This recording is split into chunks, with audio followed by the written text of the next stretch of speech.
All right. Hi, everybody. I am here with Dr. Karen Estrella, who is my peer, but really my mentor here at Lesley University. I've been here for 6 years in the expressive arts therapy specialization.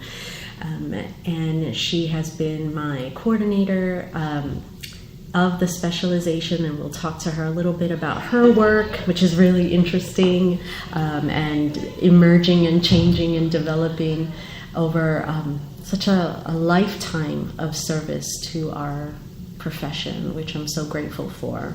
All your writing and your dedication to kind of continuing to evolve it, especially through these critical lenses that you're kind of being more and more, I don't want to say intentional about, because you've always been that way, but you're putting it more and more out there, especially with this presentation that you had at this conference that I'd like to hear some more about in Chicago. And so I don't know if you can just start maybe by sharing with us a little bit about, just why you started, doing expressive arts therapy and where it's brought you as a professional and what you're thinking about it these days.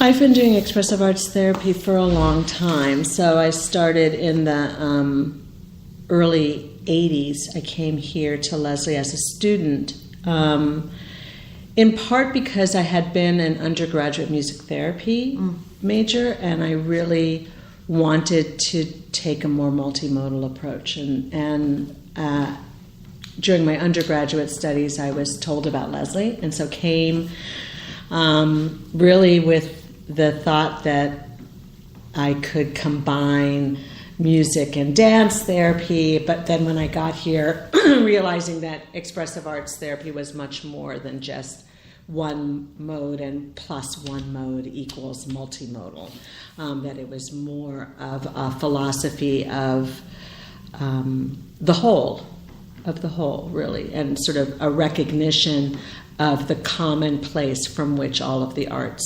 emerge. So I've been doing this since 82, if you count the time I was a student. And it's interesting because I think in retrospect, one of my challenges with being a music therapist was that all of the music therapists I knew were white middle-class women. And that I think that I remember going to a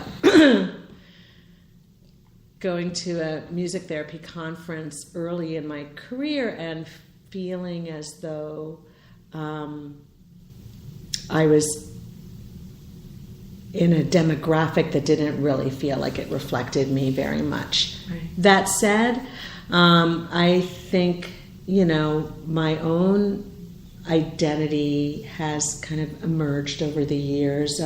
One of my first job out of Lesley was as the expressive arts therapist in an adult day treatment center in Lawrence, Massachusetts. And at that time, I partly was hired because they thought that I was fluent in Spanish, which I was not.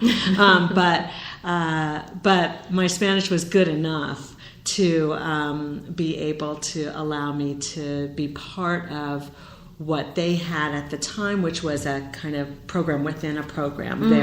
There was a Spanish-speaking program that met for 2 or 3 of the 5 days a week.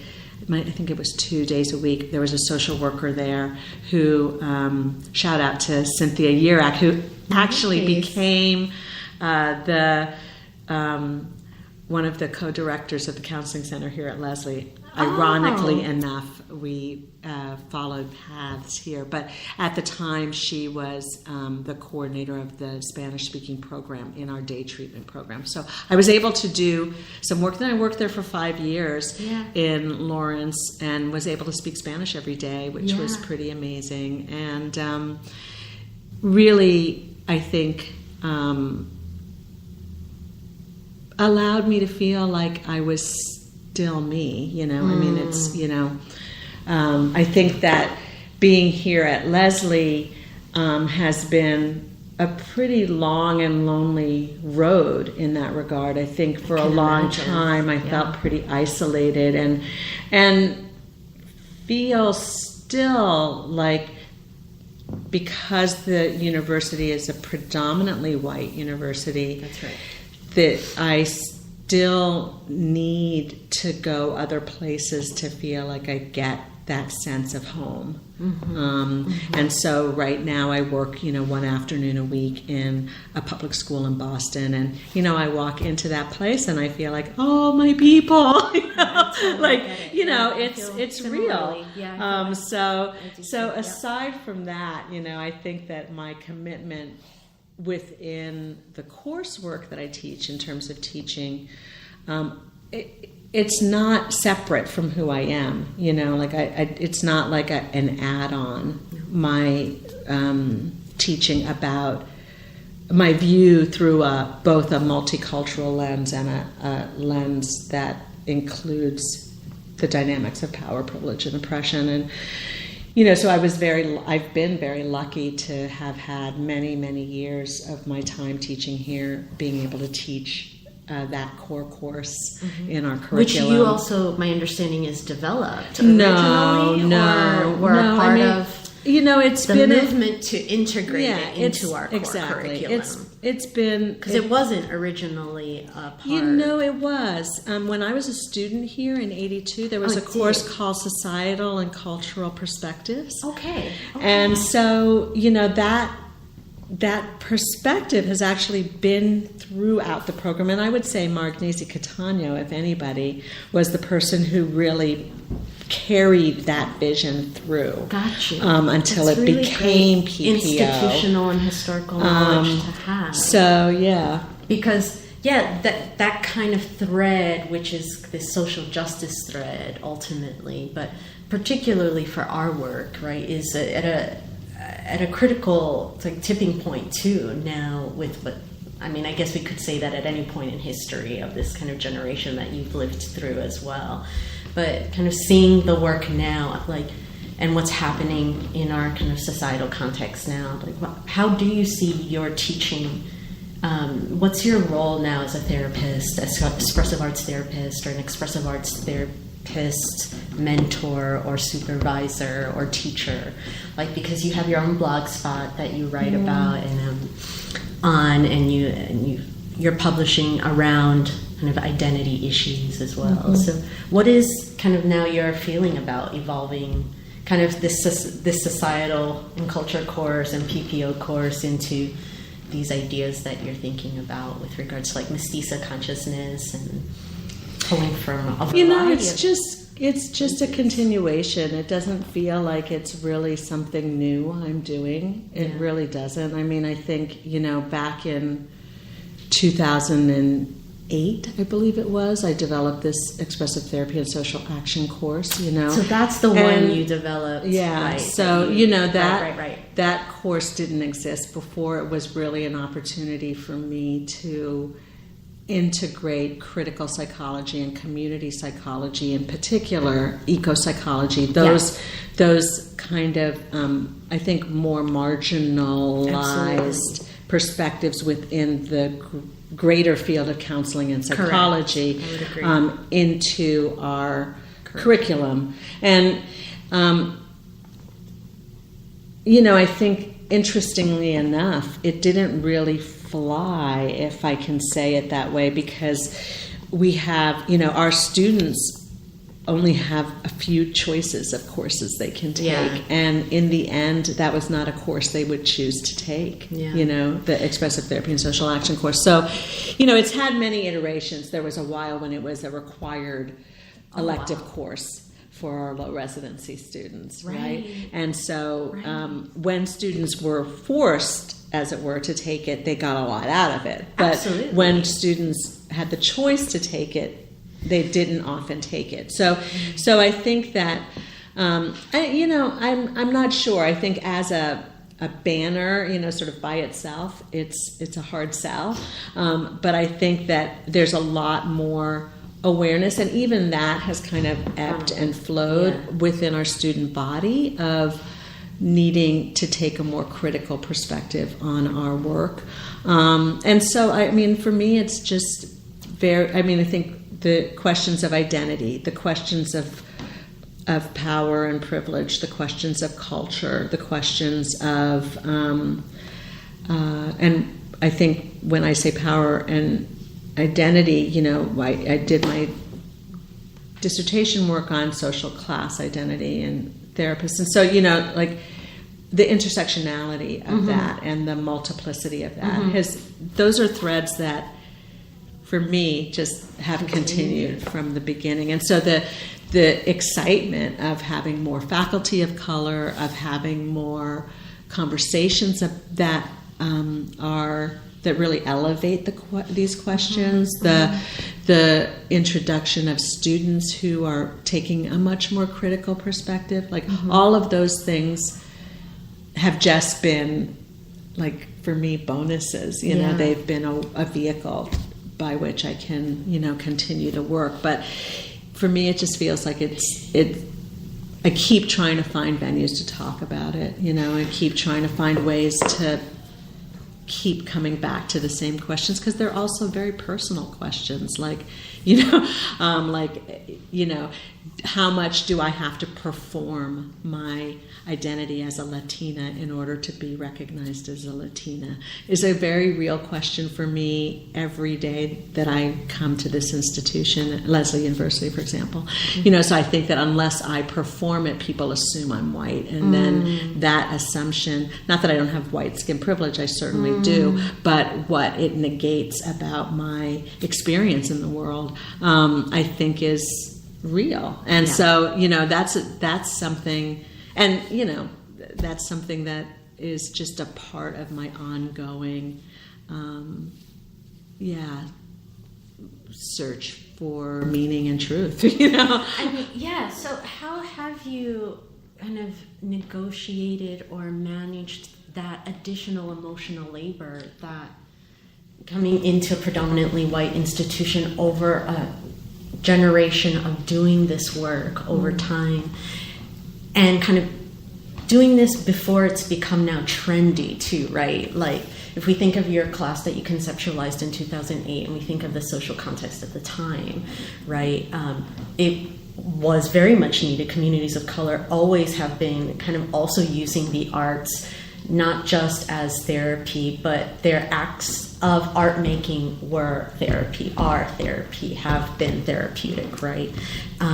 In all different forms of it. But at that time, it kind of makes sense to me that because maybe we felt, I don't know, making a gross broad stroke here, that we were in a post-racial America, which we know we are not, but at the time in 2008, now, these 10 years later, with everything that's kind of busted open in the national psyche, like, I can only imagine, like, I don't know, maybe I'm just projecting, but, like, you've been, like, doing this whole time, right? And now, especially with the influx of some new faculty of color, of a different generation, like myself, that I do perform, if that's one way I want to think about it, or I think about it as enrolling, right, through kind of the drama therapy lens, of which, like, I was born as a professional.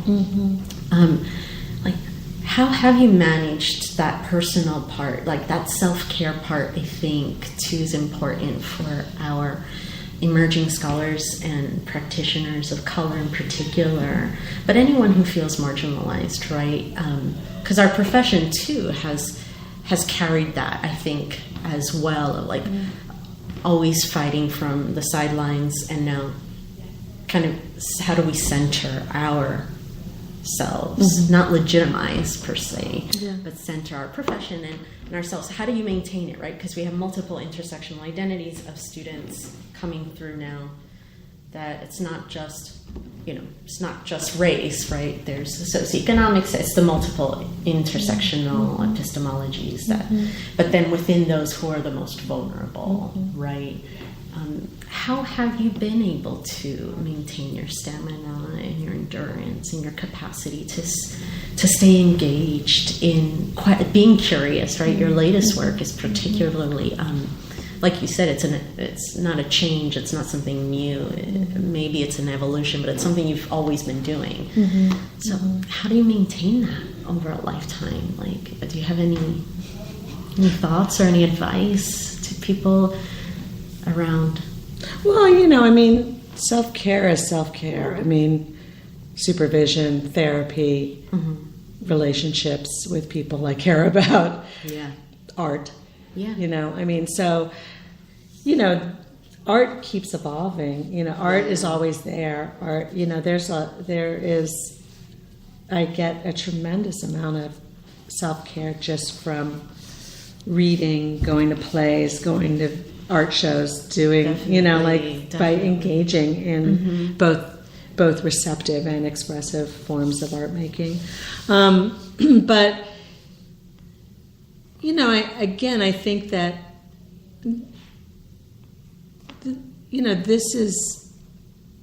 it is somehow part of my journey, is this kind of question of who am I and how do I fit in this sociocultural world,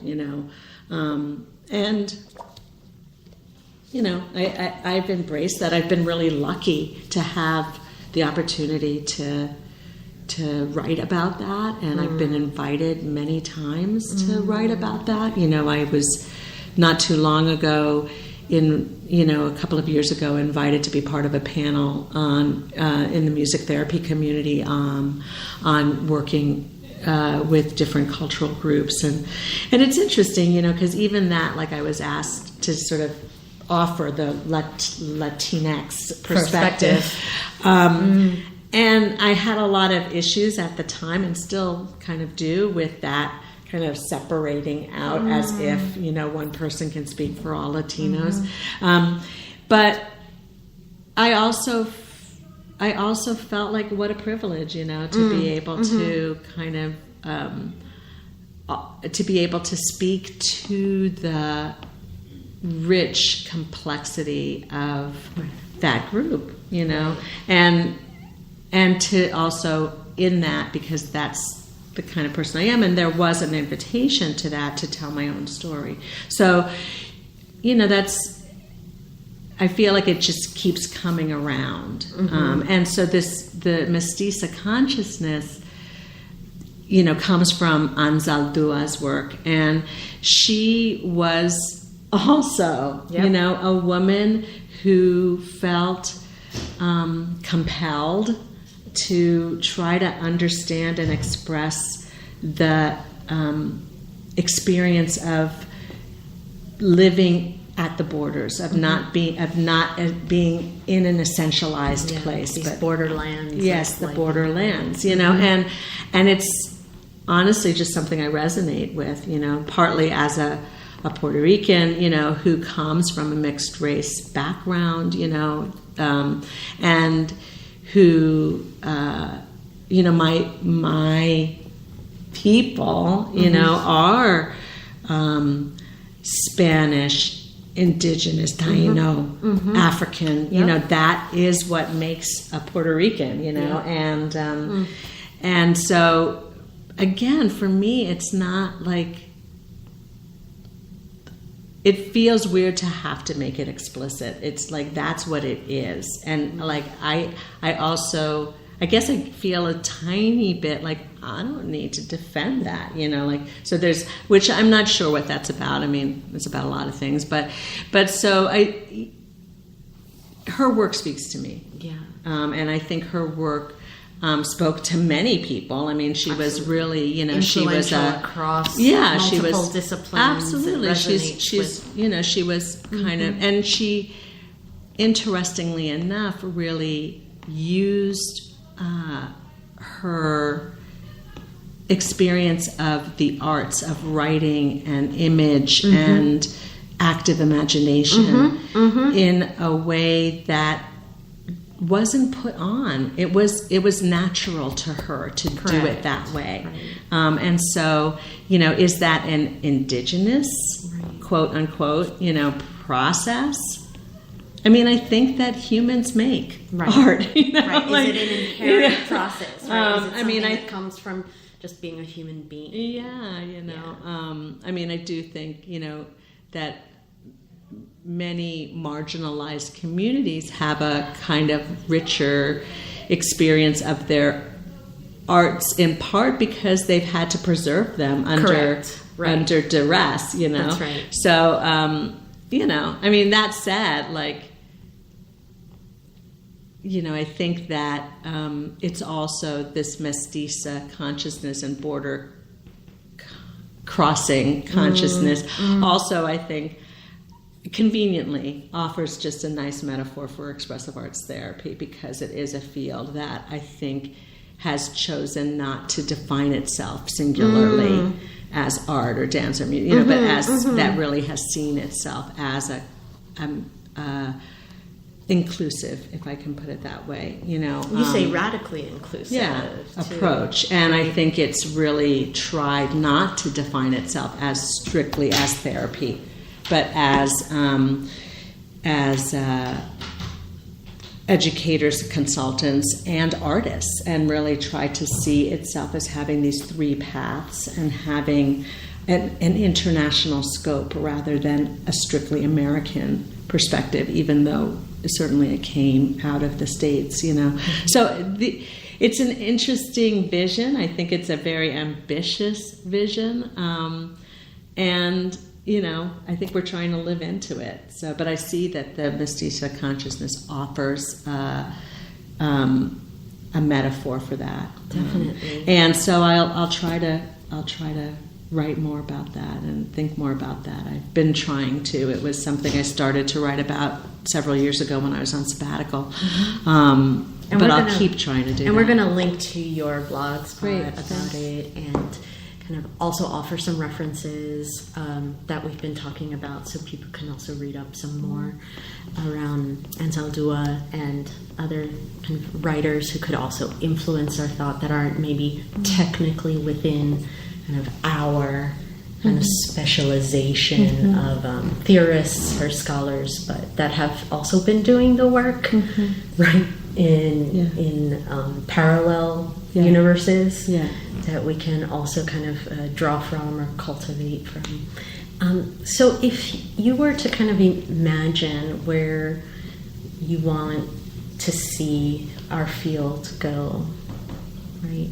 Especially thinking more and more about kind of this radical inclusive concept, and this kind of the kind of double bind we're in kind of being not defining but needing to define a professional scope of practice, but also something that's inherently human, that's like in our DNA, right? Like that we cannot not create. What would you hope for as we continue to shape the field, right, and advocate for understanding it as its own specialization, as its own identity, which is a multiplicitous one? I mean, depending on whose words we use, right? What are your hopes for expressive arts therapy, or right, not just therapy, right? We do education and consulting. We have kind of broader kind of areas that we also work within. Do you have any? I mean, really, my biggest hope is just to hear more voices. Because I think, I'm one of the projects I'm currently working on is considering the development of a journal for expressive arts therapy. It's one way to get more voices. But I just think we need, we can't have the conversation if we don't have the voices out there, right? So, and I don't know how we get that, but that was going to be my question. I think that's and I think those voices happen in multimedia ways. This podcast being one of them. But how do we find ways to link those things and to have the voices, across through many different venues and through many different places, right? So I don't know how that happens, but yeah, I mean, it's interesting for me to reflect on the earlier part of our conversation when you were speaking about not just being at Lesley as a predominantly white institution, which I continue to experience it as well today in 2018, but also the general professions of expressive therapies in a greater scope, but also expressive arts therapy as a predominantly quote unquote upper middle class, white, female dominated narrative profession. And that is not to say I'm reducing it to this one monolithic type, right? Just like we're not speaking for all Latinos, but there is how do we hear the other voices when they're not even in the room, right? How are we maybe even perpetuating something more insidious as a profession that we're not naming explicitly? I don't know. This is the questions I grapple with, right? Because I want to believe we're inclusive. This work has literally changed the trajectory of my life, right? As a client, as a child, all the way through today, right? And yet, I'm incredibly privileged around that. I have a lot of, there's just a lot of opportunities that, for whatever reason, a combination of luck and hard work and all of that led me to this place. So how do we invite? Not just listen. Are we listening to the other stories, right? Like your blog, your writing, this amazing conference too. If you could talk a little bit about how that was to kind of have all of these arts therapies folks in a space that are really committed to critical pedagogy around our work. Did that feel more like a home or a place? Or, how do we find each other? I think that's my question. How do we, for lack of an awful word, recruit, right? And not just racialized identities, but all of these types of socioeconomic. Any thoughts on that? Well, I think, there are many multiple layers of it, right? So, I think that that I'm speaking of when I say, I'd love to hear more voices, that we need more voices. I'm talking about the field of expressive arts therapy. But I don't necessarily think that my role here at Lesley can be all of that, right? So, I think that I do come from my position as a, pretty privileged academic, from this institution. So, so I think that in that regard, the symposium was a chance to look at critical pedagogy in the arts, creative arts therapies. It was primarily educators, people who are educating others in the arts therapies, the variety of different perspectives. And so in that way, it's a pretty rarefied group. I felt self-selected. I felt at home in that way because it's, and if anything, more welcome, just because it was a group, I think also not predominantly white group of people. And so that was lovely. Great to be a part of it. I think those conversations are amazing. And again, then those educators are training a whole group of people who, and I think traditionally, and I'm not really sure what the reason for this is, and I actually I do quite struggle about it, but traditionally, we have not been able to create a strong sense of community of expressive arts therapies in New England, for example. I'm just thinking regionally. We have graduated thousands of expressive arts therapists over, the 40 plus years that Lesley has done this work. Mm-hmm. But there's not a community. There's not a united community that thrives and kind of continues. And so I have lots of questions about that. Like, why is that? What that's about? I mean, I think part of that is about the fact that there isn't a lot of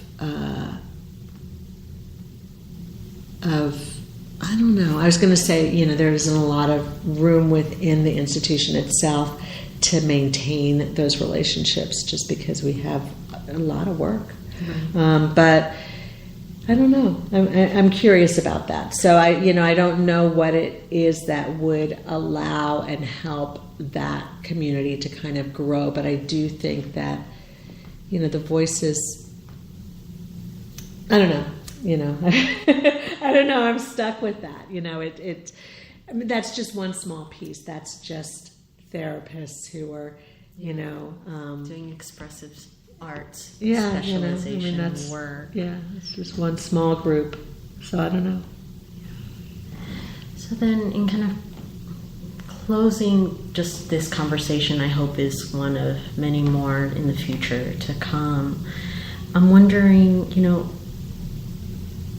how are you defining expressive arts therapy now for yourself, for the profession, or how are you thinking about it?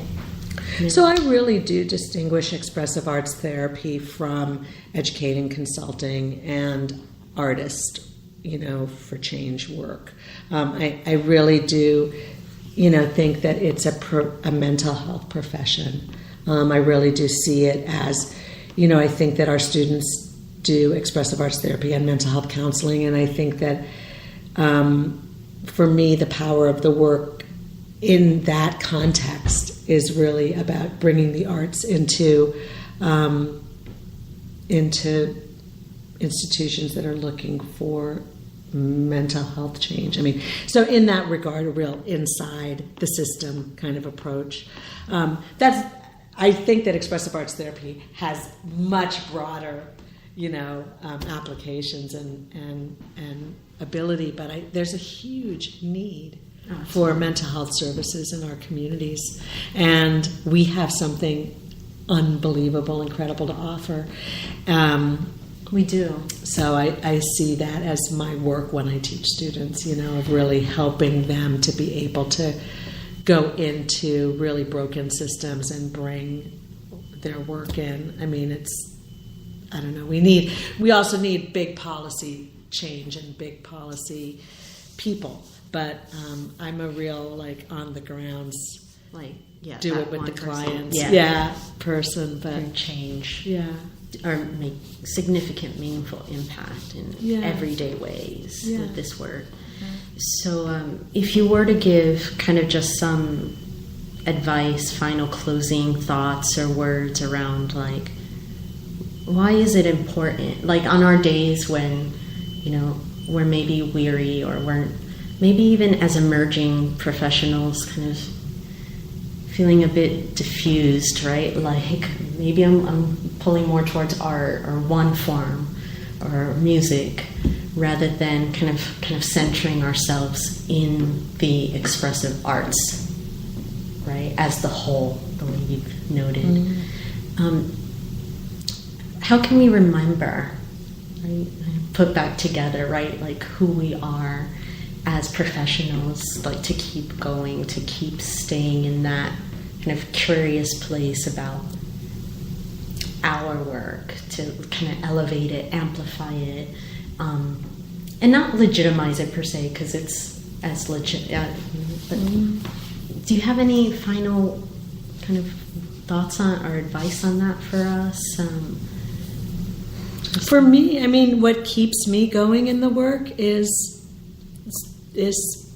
talking with other people about it. I mean, so my advice really is about connection, make art with others, talk to other people who are trying to do this work too, do peer supervision, get a supervisor, be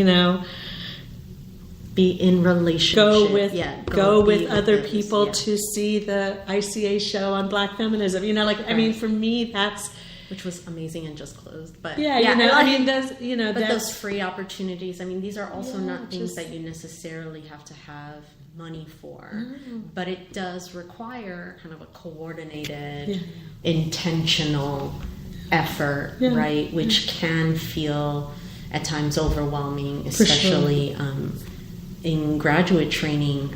I remember, right? And I think that's one thing that I'm trying to also instill in student training, right? Is that it's like these 2 or 3 years are not a void in your life of like, okay, like the way I was trained, right? Like you're never going to see your family again or your friends again. Like say goodbye for now, and then you'll see them in a few years. Kind of, but no, like kind of teaching kind of what I call community care and self-care is the same thing, right? This relational type of slowing down, weaving into your training experience, going to the LA Plus D visual art galleries that we have here, or I mean, we have a slam poet coming through the Multicultural Student Association, and kind of being more hyper aware maybe around what's happening on the Lesley campus, but also how do we also get that to our low residency students as well? Like how do we connect them, help them feel more connected too? But that requires even an additional step of intentionality, right? So I think, which arguably may be even harder, right? Because of physical distance and proximity. But maybe not. Maybe there are ways to leverage. Well, there are opportunities. You just have to find them. Like, as I understand it, the live stream of the Colson Whitehead work is going to be happening. That's a live stream, right? I can put some links to that. So you know, that's like amazing. Yeah. You know, I mean, it's this incredible novel about the Underground Railroad, and it's you know, it's powerful work. We'll definitely give people access to that who might not know even about it, or may have just not gotten the message. No, thank you so much for just like taking some time out of your day. Thank you. Like just have like an intentional conversation around, you know, what are we doing? How have you been doing it? What do we want to do with it? Right. And hopefully this again is ongoing. Right. Because I definitely want to talk to you some more about your storytelling and your poetry and your art making as well, because I do think that part of our identity tends to not be as amplified sometimes, or do we tend to stay so much in the psychology realm or these kind of philosophical foundational? Well, it's hard. I realm. mean, one makes oneself very vulnerable when one shares one's art. So I mean, you know, I had this very short amount of time at the symposium, and I chose to share, you know, one of a story and then a poem, and it was, you know, I felt incredibly vulnerable, you know, and yet that I think there's power in that. So, absolutely, and I think that's a great way to close. I do think that that's the way to think of power, right? Being vulnerable, right? The bravery or the courage, whatever words we want to use to kind of cultivate vulnerability with each other. Either in showcasing ourselves and either revealing those parts of ourselves and our stories, or sharing that with another person, right? Which is ultimately what our clients really are doing when they're with us, right? They're so vulnerable too. So I think that practicing vulnerability in some ways is also a behavioral kind of skill, right? We can't wait for us to feel empowered enough to be vulnerable. Like, I mean, I don't think the urgency of the times, you know, we don't have that luxury anymore to humanize each other, to be vulnerable, and to be compassionate and caring and supporting each other and cherishing and celebrating each other through their artwork, right? Being seen through their art, seeing them that way is so, it's humanity, right? It's human dignity. And I think that's where I want to close for today, is kind of reminding all of us that, like, this is like really big work that we do, that, you know, to not have an inferiority complex around being the kind of the expressive arts therapist in a room full of other, maybe more single form therapists. And that's, I think, maybe another conversation that I would love to have, because I know both of us share multiple credentialing professional identities, and like how have we woven those into our core identity as expressive arts therapists, but how do we relate to the other professions, the scope of practice and identity, and that, right, when we live in the borderlands, or in a borderless, right, ideal of like this kind of undefined kind of galaxy of sorts, right? This open, vast space that we know exists, but how do you name things in something that's so big, right? Can feel quite overwhelming, I think, early on in your career, right? And I think we still even grapple with it at different points of our careers too now. We're in very different places, but it's still kind of really cool, though, to honor the gravitas of, like, the awesomeness, literally, not like the awe of it, right? It's so cool to kind of just have some time to sit and just talk about it with someone. So thank you so much for the reminders, right?